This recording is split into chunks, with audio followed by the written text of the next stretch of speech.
Hey, everybody. Welcome to the Euzoia podcast, the podcast where every week we try to tackle one topic in holistic self-help and well-being. And this month we are on the topic of work. And I'm super happy to speak today with Mark about networking. And I decided to invite Mark because we actually met a year and a half ago when we did a startup incubator together. And in the startup incubator, we had the tradition that every time somebody like needed support or an intro or help, we just ask the round like once a day, every 20 people. And I think for every single request, Mark would just kind of always raise his hand, is like, I know somebody, and make the intro.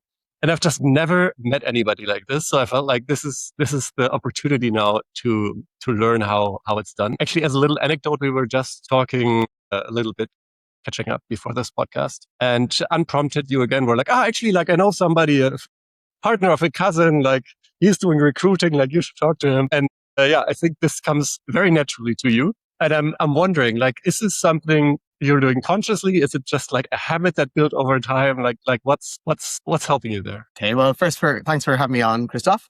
It's for me, it probably comes quite naturally.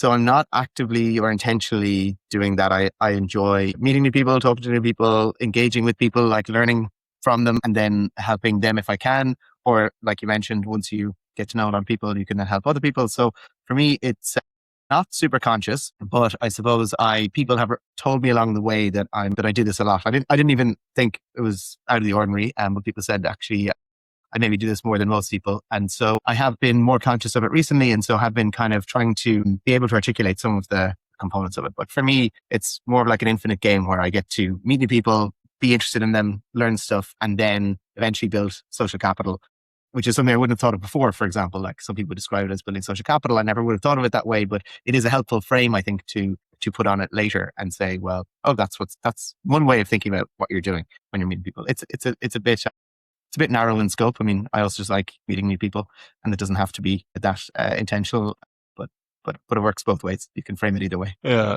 that's fair. I think like to some people, you said like this, like building social capital, and that like might sound very intentional, and like to some people maybe might feel icky because like, I'm now networking to like build capital to then like later make use of that capital, right? It kind of frames people in this like objectifies them maybe in terms of their value. But I never had that feeling with you. So like, can you maybe talk about this a bit more? Yeah, I mean, I just don't think about it that way. It just never really enters my mind. I mean, I know some people probably say that. I think most people who say that, I'm sure, mean it. And then I think there's probably a minority of people who say that, but don't mean it. They're just kind of hiding their true motives. But in reality, I don't think of it that way. And you'll find many people online and in other places who will say, the more you put in, the more you get out. And that is something you kind of just have to trust. So yeah, I do.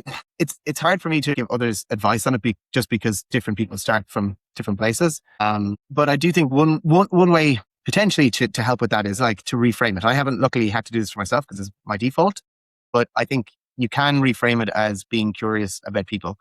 And it is true that you can learn something from everybody. I mean, it's easy to say, but I think it's actually true. I did a thought experiment for the podcast, and I tried to think of people I'd met, and try to think of examples of times where there wasn't something interesting out there. And if you're genuinely interested, curious about what you can learn and interested in the person, I honestly couldn't think of an example from tens of thousands of conversations. So, I mean, I do think if you can reframe it, and there's advice online about that's a general strategy to, if you do feel like it's like you said, icky or whatever, to reframe it as curiosity. Now, I think if you have to really aggressively reframe it, you might need to take a step back and wonder, like, why? Have you the right motivation? Because I think there are people who can do that, and I'm sure there's books about how to do that. That in itself would feel really icky to me. That would feel even worse if you felt bad about doing it, and then you were able to reframe it so much that you could bring yourself to do it. That would be worrying to me. But I think in a general sense, like just practically for someone who would like to engage with more people, would like to maybe build a larger network for any reason, like personal or their business or anything in between.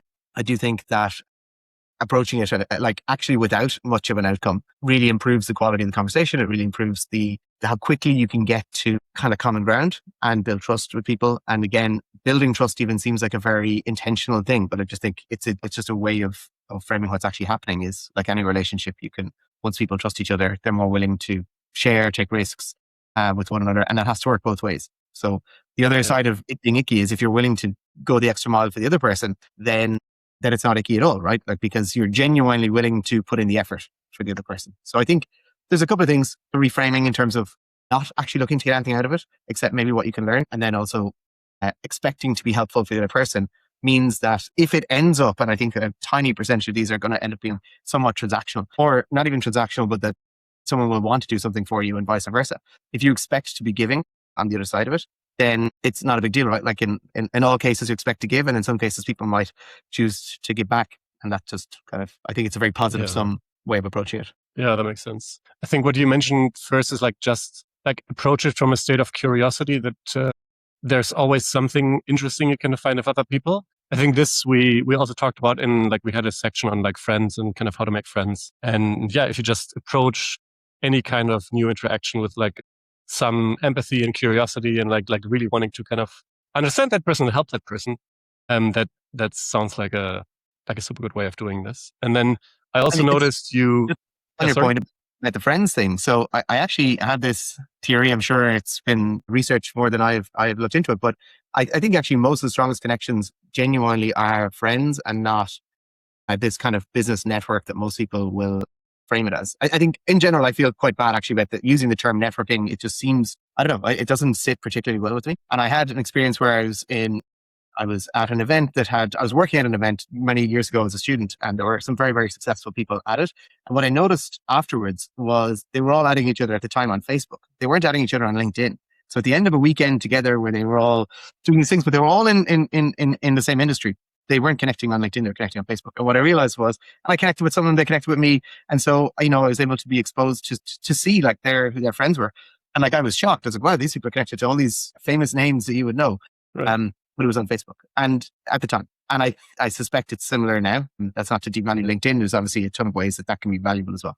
But I think you can maintain so many good friends, and they're the ones that ultimately you can ask the most of, and they can ask the most of you. So I think that's another way of thinking about it as well, right? That there's layers to it. Like you have. Yeah. I think that makes sense. I think if I think through where in my career, like networking was useful, it was mostly friends, right? Like I think my first job I actually had to apply for, but then afterwards, my job where I then stayed for 5 years came like through a friend who was like, oh, we're looking for somebody. It's like, aren't you interested? Right. And then even this incubator, like the Jacinta, who ran it, she wasn't really a friend, but like we had like a friendly kind of liking each other relationship. And she was like, oh, actually, we're starting this thing. Like, what do you think about it? Right. It never really felt like networking, but more like just like finding interesting people.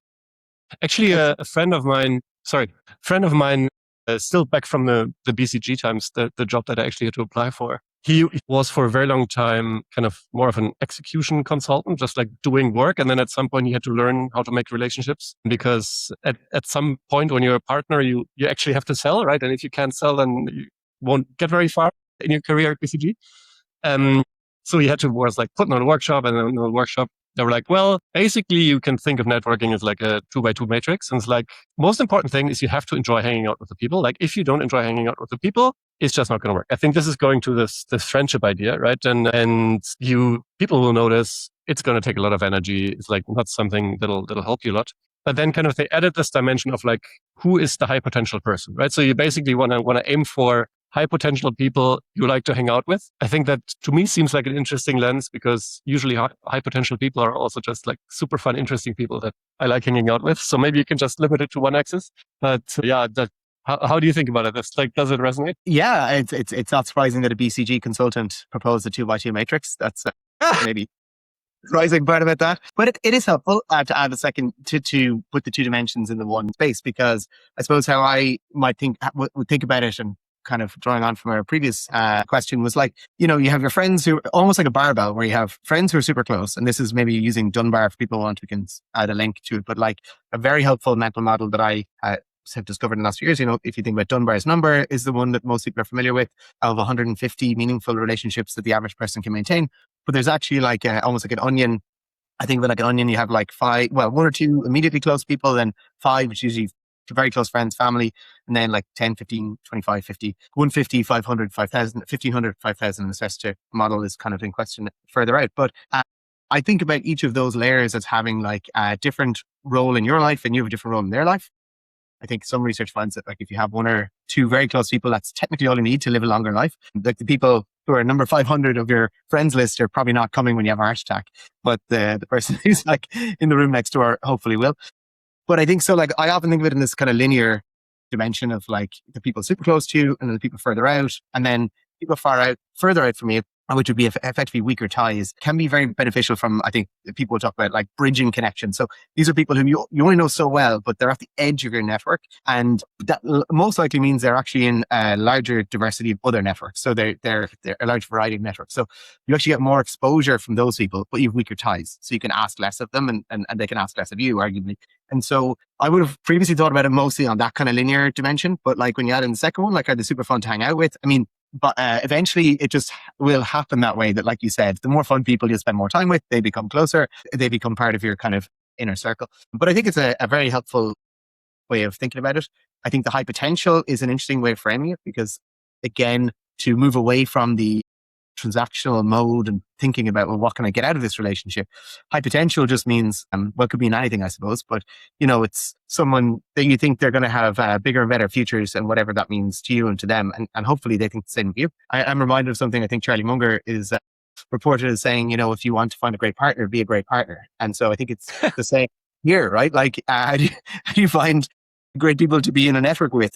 I think if I had only one takeaway, it would probably be that, because you have to give, you have to be helpful, you have to be responsive, be consistent. I'm not always the best at the latter ones, but like, yeah, be a good partner, be a good contact, be a good, depending on how close or how far someone is in your network, be an equivalently good or ideally better than them at playing that role. So yeah, I think that makes sense. And hanging out with fun, exciting people is great. And you should be a fun, exciting person to the extent that you can. But, I think, yeah. There's different ways to scope that. Yeah. I think just now and also before, I notice how much of an emphasis you're putting on like just give, right? Like support them, help them out, be a good friend, a good person, a good partner, and like love the universe. Like things will come back, right? Like it's like, and I think that's a super helpful heuristic. I think sometimes, I think in like a lot of networking things, there's like this idea of like a 5-minute favor, or like just whenever you meet somebody, like think of like, how could I help them right now? Do you feel like that's a habit you have, like consciously or not, right? Like at least something I've noticed is that you just make intros all the time and it's always very helpful. Like, yeah. Does it resonate? Like, how do you feel about that? Yeah, I'd qualify and say I offer intros a lot and then I'm not always the best at following through. But if people chase me, I eventually do make them. Sometimes I get a spurt of energy and I make a ton of intros for people. Yeah, I think if you're very intentionally minded, you could certainly, I think it's not a bad heuristic to go into a conversation or a new relationship with and say, well, I know I want to be helpful kind of medium and long term. And the way that I can start that process is by being helpful immediately.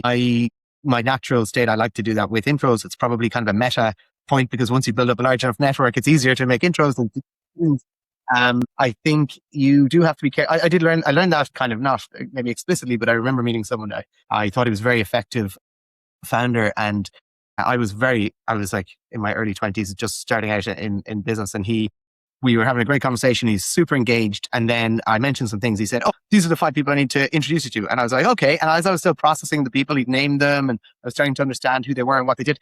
Like he took out his phone and he's like, "I just introduced to that person. I've just done that person. I've just done that person." And like, I was actually totally taken aback. And I was like, "Oh, but this is terrible because, I haven't thought about what I'm going to say to them, or I don't even know if they're a fit. And I think we're actually competing with that guy." But, but in retrospect, it was both the better thing to do. And also like, it was great for me actually. And it was great for him because it doesn't add to his to-do list. Like that was an evening event. It was about 9:00 at night in a pub in Dublin. And like, if he had to write those down and then the next morning added those 5 intros to his to-do list, it was going to be a real pain in the ass for him. So, and that's what I do. And then they often drag or don't get done for a while until someone chases me.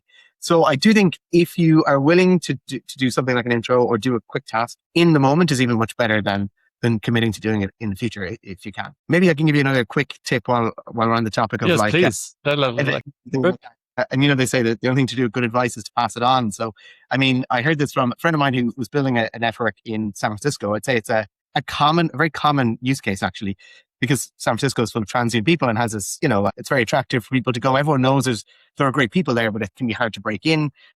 And so a friend of mine was there. It's very common for Irish people to go to San Francisco and then try to build their networks. And this friend of mine, he, instead of trying to maintain all these relationships individually, he would run a monthly event. And he would just order pizza to a bar, and it was a standing date and time and location. And so anyone who would meet in the preceding 4 weeks, he would say, "Oh, well, I actually run this event on this standing date. Let's say the last Friday of the month in this Irish pub in Soma, and come along, and you'll meet other interesting people." And I think it's a great hack actually, because firstly, it gives you some credentials that look, you're not the only person I'm meeting this month. I swear, I do have friends or at least acquaintances. Right. And there's some value in particular somewhere like the Bay Area where people are often trying to meet other people. It's a great hack. And it also means you just don't actually have to track people that much. You can just say, I'll see you at the next event. And then kind of building on that, another great piece of advice I got, and I've used some, but not maybe enough, is that often, particularly if you're networking or trying to network at events, maybe you'll have an attendee list, or like a conference, for example, maybe you have an attendee list in advance, maybe you don't. It's just work really to try and figure out who are the people that I would be best served to meet, or like I can only talk to so many people, so who should I engage with? And the hack was to treat it like a network, like a computer network or any other network where you have nodes, and some nodes are more connected to others. But typically the most connected node that you can know about in advance is the organizer. So if you go to the organizer first thing and you just walk straight in, introduce yourself, "Hey, it's great to be here. Thanks for putting this on. These are my challenges, or these are things I'm trying to solve for," without being like maybe obnoxious, but just being clear. You could say, you know more people here than I do. Who do you think I should talk to? And it's like using a human filter to identify kind of the best value connections that you and hopefully they can make as well. So I heard that a few times, and I've never done it. So like, I hope that like this conversation will actually like stick in my head. I'm also gonna add it to the blog post. But I think this is so true. Just ask the super connectors, and they're gonna be happy to connect. Right? It's a total. It's like it's a hack in the sense of like a life hack. It is so it's so obvious. One thing I was lucky to do was be able to meet some of them in advance. So on the night, people are off, or on the event, people are like, the organizer is usually crazy busy. It depends on the type of event, but usually they're like, that's their game time. Right. So if you can meet them in advance, like in the run up to the event, or you can even offer to, "Hey, I can help out," or if you need someone to, scan people in for an hour, I can do that for you. And so again, like, be helpful to people, like genuinely helpful to them, but get them at a time when they're not crazy busy. Otherwise, you'll just get like 2 minutes on the night or the day, which might be it. But if you can get half an hour of meeting, in particular, I'd say like when people are trying to recruit either speakers or attendees, because again, like this is all compounding network and social capital. You will know people. If you're attending an event, you probably know people in that space, and they may be good prospects as attendees or speakers. And so you can offer to at least, spread the word to that. So there's again, without being too, like, you don't have to be super intentional. It's like super transactional about it, but you can just be, just be upfront and offer. And usually people will meet you in advance. Yeah, that's great. I want to quickly go back to this idea you had on like just host events in an Irish pub every month, invite people in, and you'll meet them again anyway. And like one part of me is like, this is great. Like I should do the same. And actually I'm trying to host monthly events, but like on a smaller scale. I think the Irish pub is the key. The other side of me is like, I'm just gonna forget people. Like my facial and name memory is so terrible that they'll show up. They'll be like, "Hey, Christoph," and I'll be like, "Sorry, who are you again?" Like maybe this is just a my brain thing, and I have to find something that works for my brain. But like I'm wondering if you ran into that problem before, or you have kind of some tricks or hacks how to better remember people. I went to a talk by a cognitive neuroscientist, I guess, or something along those lines, an academic, and he, having done many decades of research in this field, argues that nobody is bad with names. That's a social, like a cultural trope. There's no known brain physiology that says he's good at names. And what he said at the time was usually the main cause of not remembering somebody's name is the fear of looking bad. And what he means by that is usually names are being introduced, like people are being introduced by name, and that's one of the first things people will say. But when you first meet someone, you're basically, your brain is in overdrive thinking, make a good impression, don't look like an idiot, make this person hopefully this person will like me enough to continue talking or whatever. And so our brain is actually thinking about what we're going to say. I'm like repeating, "My name is Mark, my name is Mark, my name is Mark. Don't forget your name." And so it's not listening. So you're not listening. When somebody says their name and you first meet them, you're generally, at least his theory was that we're not listening. And so one hack, and I've seen people use this very, very effectively. I'm sure you might have come across it as well, but like is to repeat the name a few times. I've heard 5 times, and I know at least 2 people who did this to great effect, including becoming elected representatives at scale. So, and it sounds really like, maybe it sounds even icky to use someone's name, but you get used to it. You know, it's like, hey, Christoph, lovely to meet you. I'm Mark. Nice to meet you, Christoph. We're like, what brings you here tonight, Christoph? And it does seem a little bit forced, perhaps at the start, Right. but eventually you figure it out. I personally, I don't do that. I think most of the time I would say what I like to do is I like to associate the person with something, and then I'll remember, oh, that's Christoph from Dunbar, or that's Christoph from Fanny to Give, that's Christoph from EA, or that's Christoph from whatever. Right. And I think once I do that, at least it positions you in the kind of space of people and things, and I find it easier. Name tag. If you're the organizer of the event, though, there's no excuse. Just have name tags. Like they might look. Some people have opinions about events with name tags. Personally, I love them. I just think it breaks that problem that everybody has. Yeah. And the tip I heard was most people will put their name tag on, I guess, their left-hand side because you're right-handed people, but you should put it on the other side because that's where people's eyes naturally go. So yeah, I mean, I think also just asking people, like halfway through conversation, often you won't remember someone's name, and just saying, hey, I'm really sorry. Right. I don't want to call you by the wrong name. Can you just remind me what you said your name was? I mean, it's fine. Like they're probably thinking the same thing. They're like, oh God, I hope this guy doesn't ask me.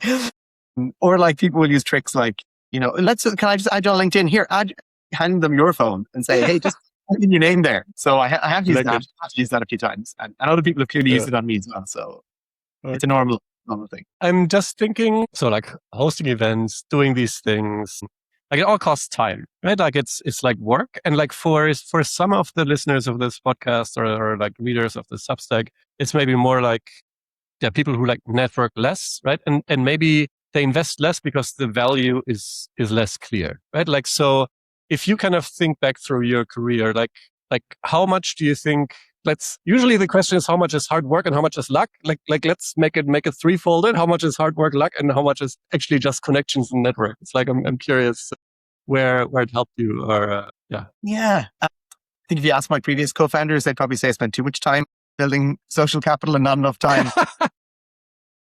So maybe you should ask other people that question and not me for 360.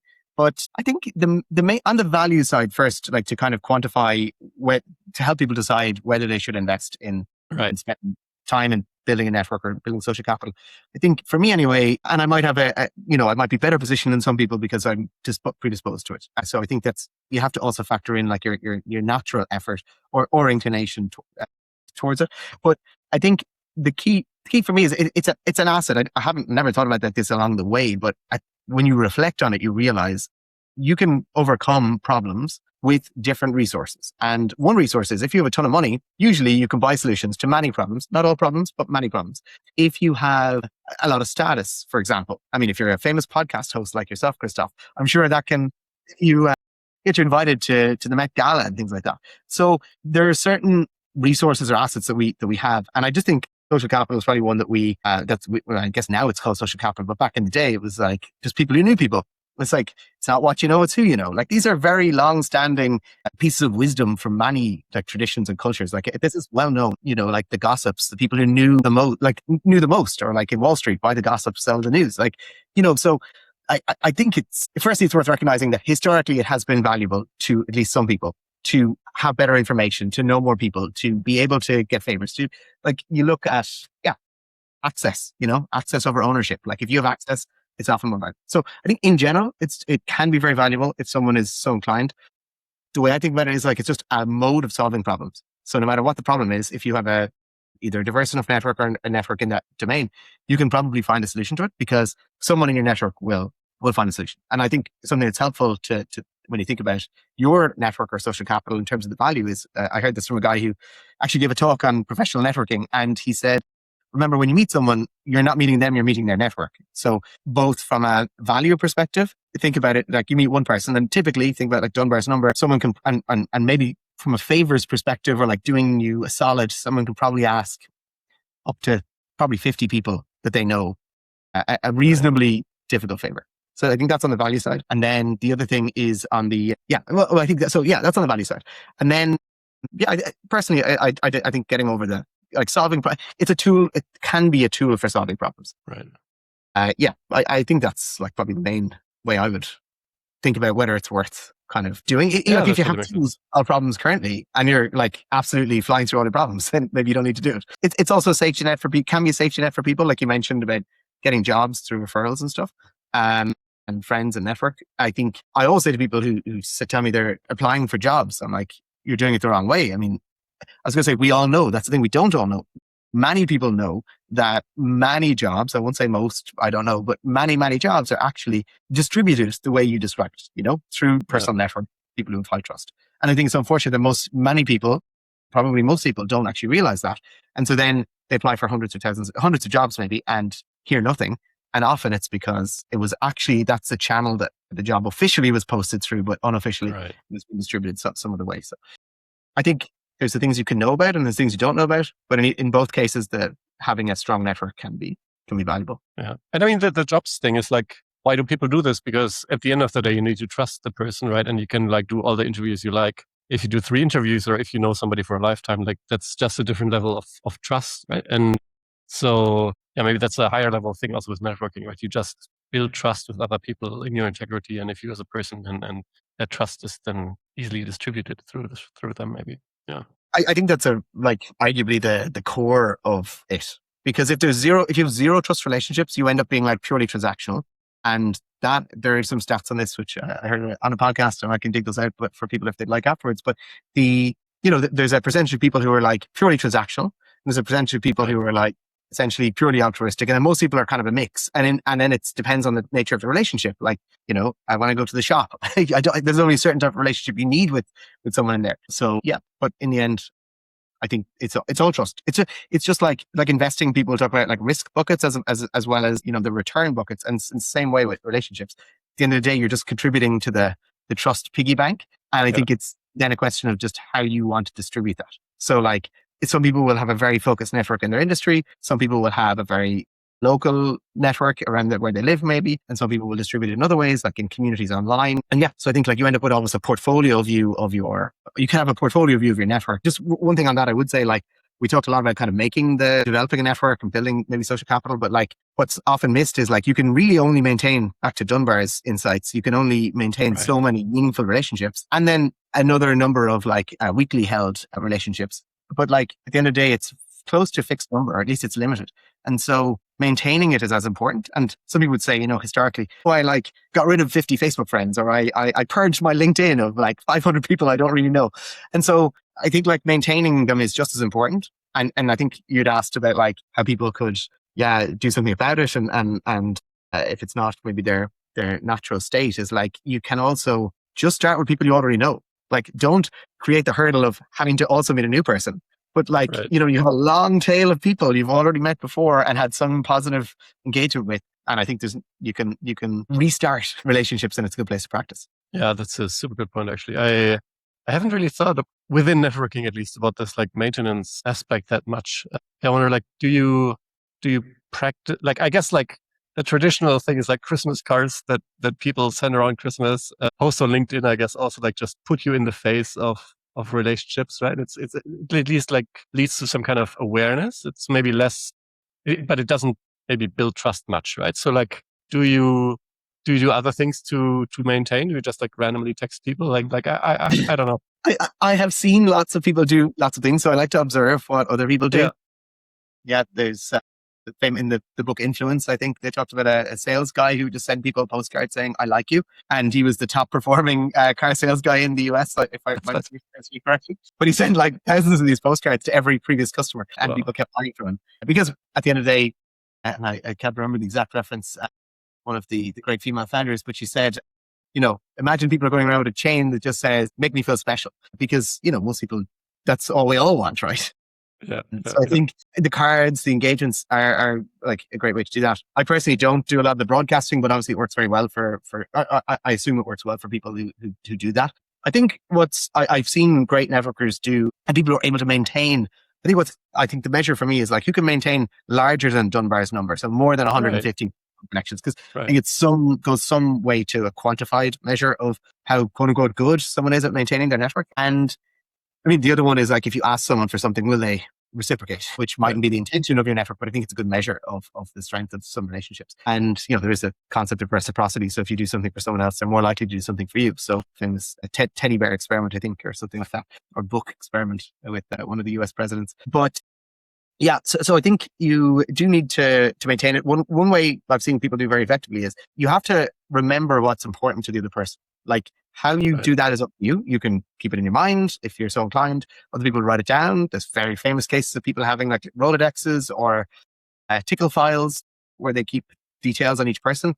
Again, I'm trying to remember some very famous people do that. I believe I heard once that the Clinton family, because they're in a space where it's all about social capital pretty much, they maintain a register of favors that they've done for people and vice versa. So they kind of, maybe that sounds transactional, but like they have to do it at large scale. So they have systematized it perhaps. But I think, just remembering what's important to other people. And then if you can be mindful of that at a later date, I think it goes much further for people. Because like, it's great to do a 5-minute favor for someone at the moment you meet them. But like, you do a 5-minute favor for someone, it's like sending someone like a Christmas present in the middle of at Easter time. It's like, whoa, I wasn't expecting this, and I didn't get the presents either. This is amazing. Whereas if you get a Christmas present at Christmas time, it's like, oh, so everybody else gave me a Christmas present too, so it's not that special. And I do find, I think, like, it depends on the industry you're in or the problems you're trying to solve, but like, I think a lot of people end up, the higher level problems people are stuck on are often like mental models or ways to think about the problem they're trying to solve, and not just purely tactical. It can be tactical, like I need an intro to somebody, or I'd like to hire this person, or I want to raise money or something, but in the kind of venture backed world. But oftentimes like a reframe is much more valuable for people. And so I think when you come across something that's relevant to them and trying to keep their needs in mind as you're kind of going through the world, that could be meeting other people or reading articles or seeing opportunities or whatever. And then when you think about them, just send it. Like, don't, I read something, I'm like, that's relevant to Christoph. Okay. And I move on. I should just send it to Christoph. Just like hit the share button on your phone. And like, Christoph was thinking of you. This might be relevant to you. Because everybody in your network then gets the kind of hive mind. If many people are doing that, everyone benefits. So I think there's little things you can do like that. I think like the generic postcard or something is fine, but it doesn't really add any value. It might add emotional value where I know my car sales guy likes me, or I believe he does because he sent me a card. He also sent it to thousands of other people. But like something tailored to me and the thing I told you last time that I'm trying to solve or think through or whatever is often, I think, and more valuable than helpful. On the postcards, I actually tried this with Dunbar, my other startup. And basically, whenever somebody started a subscription, I would automatically send them a postcard based on their billing address. And it just resulted in people like, how did you get my address? Like, this is creepy. And this is not exactly what I expected from a privacy focused app. So I quickly stopped with that again. But I'm happy it works for the sales car. Maybe you just need to reframe the postcards as, hey, did you know you're leaking your address data via your billing? We should do that. We're really focused on privacy and we can help you with that. All right. Well, I think there's so much good stuff already in here. Anything else you wanted to share on the topic? I think the main one, so a good friend of mine is, I think, an excellent, you might say networker, but ultimately he just maintains a phenomenal network of people who are all great people and genuinely helpful to one another. And I remember traveling with him one time and he said to me, Mark, make a list of who do you want to meet? And it kind of caught me off guard because I don't keep a list of people I want to meet. But he said, who are the three? We were in a relatively long car ride, so I had some time. And he said, like, just who are the people? 3 people. Tell me the 3 people you want to meet. And I was like, where? Like in this industry? He's like, no, anywhere in the world, at any level, in any position, for any reason. And, it really challenged me to think about that. But we then started discussing it. And he said, well, if you make the list, I'll help you reach them. And I was like, well, how? And he said, oh, the first thing is just knowing who they are. The second thing is just figuring out how to get to them. And the third thing is obviously having something that's useful or valuable to them. And there's some examples of like university professors who challenge their students to go and talk to Bill Gates within a week or whatever. And I believe nearly all of them succeeded and in reaching their targets. So I think the main thing I would leave people with is like, you can basically talk to and possibly build a relationship with almost anyone in the world if you have a reasonable reason for doing so and like you're a genuine person. Obviously, it's easy to say that when someone has existing social capital or is in in certain networks or like exposure or whatever. And it's definitely more difficult for different people and coming from different backgrounds and stuff. Like, it's not fair to say that everyone is starting from the same point. But I think as a general statement and directionally, I think it's more helpful to believe that you can reach people than you can't. And I think ultimately you can, because people want to meet other interesting people. So if you be interesting, like Charlie Munger said, and you know who you want to talk to or meet or get to know, I think it's, broadly speaking, possible over a reasonable time frame. So yeah, that's all I'd say. Like, just be, without being transactional, you can still be intentional. And I think it's very possible. There's great resources out there, and I can share those with you, and you can add them in the links or Yeah, whatever. that's great.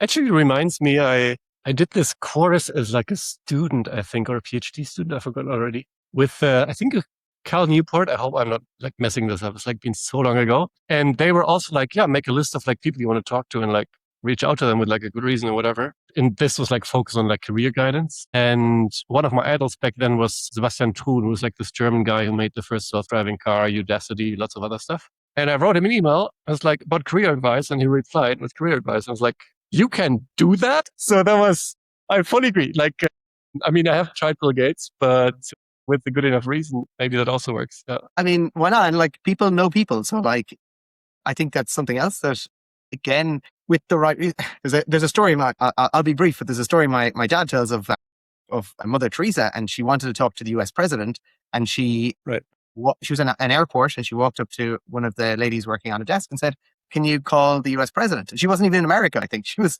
somewhere else. And they were like, "That's the US president. I can't talk to the US president." She was like, "You have a phone and he has a phone. Please call him." And like, it took like 15 minutes. She obviously figured out what the number was. She called the switch line, and she was like, "Is it the White House?" They're like, "Yeah." And she's like, "I have a lady called Mother Teresa. She wants to talk to the president." And now apparently when the president picked up, he said, "Mother Teresa, I'm so sorry for keeping you waiting."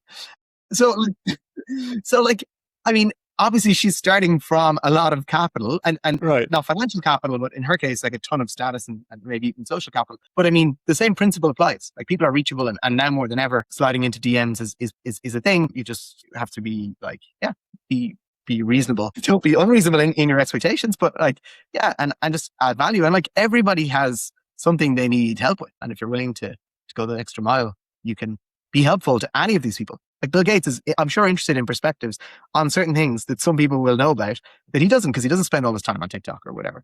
So right.